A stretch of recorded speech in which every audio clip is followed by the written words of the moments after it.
lay dead, but I didn't stay dead. You're alive in my head. But I...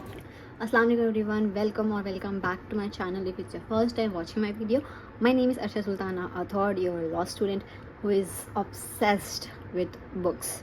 Today I want to take you on a journey through a book that is both heartbreaking and beautiful, As Long as the Lemon Trees Grow by Zulfa Khatun.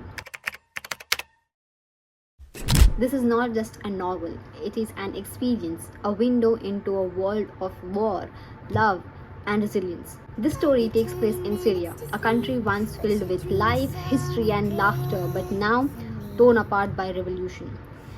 The main character, Salama, is a medical student who never imagined that by the time she is 18, she would be treating war victims instead of exploring new medicines.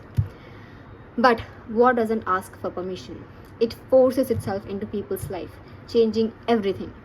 Salama faces an impossible choice. Should she stay and help her people, risking her life every single day, or should she leave and save herself?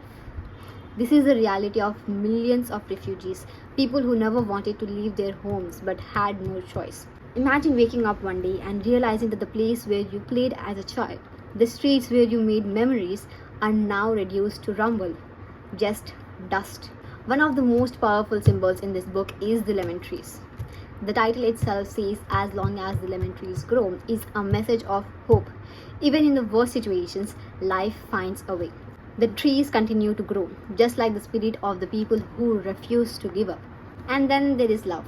Not just romantic love, but love of one's country, for one's family, for humanity.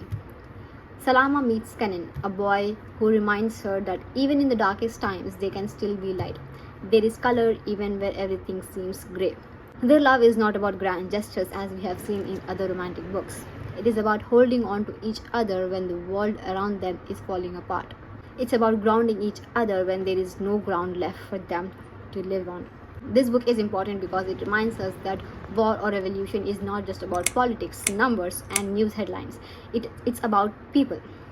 Real people who laugh, cry, dream, and suffer. We often hear about wars, but we rarely stop to think about what it truly means for those who are living through it.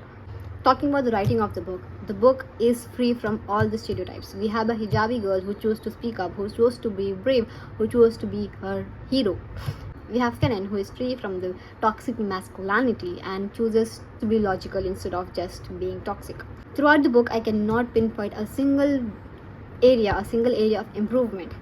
This book is just perfect beyond words. I read this during the times when the ceasefire broke out in Palestine, and the images of the genocide happening in the Palestine just keeps coming back to my brain as I was reading this. The places might change. Here it's Syria, in real life it's Palestine. The places might change, the places can change, but the people, the suffering, they are still the same. You can take this book as a template and apply it to all the places where people are forced to leave their homelands, like Palestine or Afghans or any other place. If you are the kind of person who feels guilty for weeks after throwing a wrapper on the street, then this book will make you feel guilty for years. You know, the helplessness you feel while reading this book, you cannot do anything for these people other than just spread awareness and not let their struggles go in vain. And if you are the person who has a weak heart, who cried while reading A Thousand Splendid Suns or any other books along the same line, you would be sobbing by 3 or 4 pages of this book. This book is not just mentally but physically draining. It's exhausting to read this book, and you are at the edge of your seat throughout this book, and there would be something that you would expect to happen anytime soon, but it never really happens. I would be a psychopath to say that, but that is kind of disappointing.